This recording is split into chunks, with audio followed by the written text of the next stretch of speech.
Sahabat Nabi Muhammad Shallallahu Alaihi Wasallam yang terkenal kaya adalah Abdurrahman bin Auf. Hartanya berlimpah. Sudah begitu ia amat dermawan. Pria yang lahir 10 tahun setelah tahun gajah itu tambah tajir ketika negeri Yaman diserang wabah penyakit aneh. Ceritanya begini. Suatu hari, ketika para sahabat berkumpul, Abdurrahman bin Auf mendengarkan sabda Rasulullah bahwa kelak setelah dibangkitkan dan dihitungnya amal perbuatan manusia semasa hidup, orang yang kaya akan lebih lama menjalani perhitungan amal dibanding orang yang miskin dan saya sungguh bersama orang-orang fakir dan miskin, ujar Rasulullah. Dalam hadis sahih disebutkan bahwa Nabi pernah berdoa, "Ya Allah, hidupkanlah aku dalam keadaan miskin, dan matikanlah aku dalam keadaan miskin, dan kumpulkanlah aku pada hari kiamat dalam rombongan orang-orang miskin." Sejak itu, Abdurrahman bin Auf merenung dan berkata dalam hati, "Saya tidak mau berlama-lama saat yaumul hisab karena kekayaan yang saya miliki." Abdurrahman bin Auf mengangkat tangan lantas berdoa, "Ya Allah, jadikanlah hambamu ini orang yang miskin, agar kelak dapat selalu bersama Rasulullah." Abdurrahman kaya bukan karena pelit. Ia sangat dermawan. Pria yang sebelum memeluk Islam, bernama asli Abdul Ka'bah atau Abde Amr ini pernah mengeluarkan 200 ukiah emas, satu ukiah setara 31,7475 gram demi memenuhi kebutuhan logistik selama Perang Tabuk. Saat Nabi Muhammad SAW menyeru kepada umat Islam untuk berinfak di jalan Allah, Abdurrahman pun tanpa pikir panjang langsung menyumbangkan separuh hartanya. Dia pun pernah memberikan santunan kepada veteran Perang Badar yang jumlahnya mencapai 100 orang, masing-masing mendapatkan santunan 400 dinar. Abdurrahman memang sangat pandai dalam berbisnis. Semua kekayaannya pun merupakan hasil perdagangan. Garis tangan Abdurrahman sungguh ciamik. Semua bisnis yang dikelolanya selalu menghasilkan cuan. Walau demikian, Abdurrahman tidak hanya berdakwah lewat harta. Ia juga berpartisipasi dalam beragam peperangan, mulai Perang Uhud hingga Perang Badar.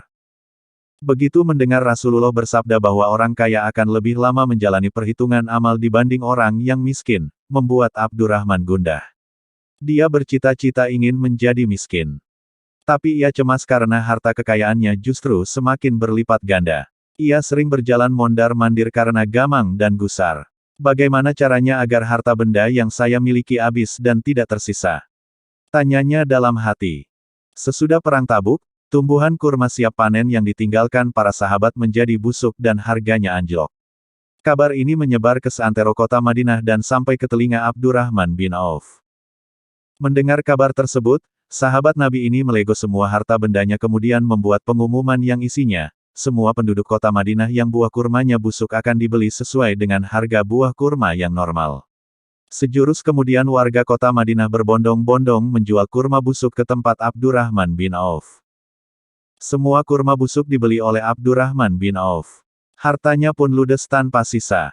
Ia miskin dan hanya punya tumpukan kurma busuk. Alhamdulillah, doaku dikabulkan oleh Allah Subhanahu wa Ta'ala, pikir Abdurrahman bersyukur. Para sahabat Nabi juga bersyukur. Kurma yang dikhawatirkan tidak laku, tiba-tiba laku keras. Diborong semuanya oleh Abdurrahman bin Auf. Namun kemiskinan rupanya enggan berhinggap ke nasib Abdurrahman bin Auf. Sehari kemudian, datang utusan dari negeri Yaman ke kota Madinah. Mereka menyampaikan berita tentang berjangkitnya wabah penyakit aneh di Yaman. Menurut dokter, wabah aneh tersebut akan cepat sembuh jika diobati dengan buah kurma busuk. Utusan ini menyebar pengumuman bahwa sedang mencari buah kurma busuk yang akan digunakan sebagai obat. Buah kurma busuk akan dibeli dengan harga 10 kali lipat dari harga buah kurma di pasaran. Warga penduduk kota Madinah yang membaca edaran pengumuman, memberitahu utusan agar lekas pergi ke rumah Abdurrahman bin Auf. Di sanalah tempatnya buah kurma yang busuk, kata seorang warga. Tanpa pikir panjang, utusan raja tersebut mendatangi rumah Abdurrahman bin Auf. Mereka membeli semua kurma busuk miliknya dengan harga 10 kali lipat dari harga kurma biasa. Abdurrahman bin Auf semakin kaya raya. Jumlah kekayaannya belum ada yang menandingi karena kurma yang seharusnya tidak laku malah terjual dengan nominal harga yang fantastis. Ketika akan wafat, Abdurrahman menangis. Tangisannya bukan karena takut menghadapi kematian, melainkan karena ia wafat dalam keadaan kaya harta. Sesungguhnya, Mus'ab bin Umair lebih baik dariku. Ia meninggal di masa Rasulullah dan ia tidak memiliki apapun bahkan kafan sekalipun. Hamzah bin Abdul Muthalib juga lebih baik dariku.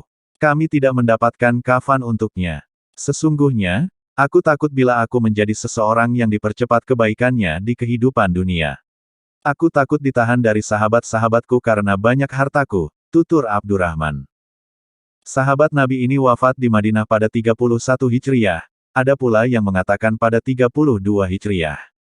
Ketika itu, usianya 75 tahun, tapi ada juga yang menyebutkan 72 tahun. Pada riwayat lain disebutkan 78 tahun.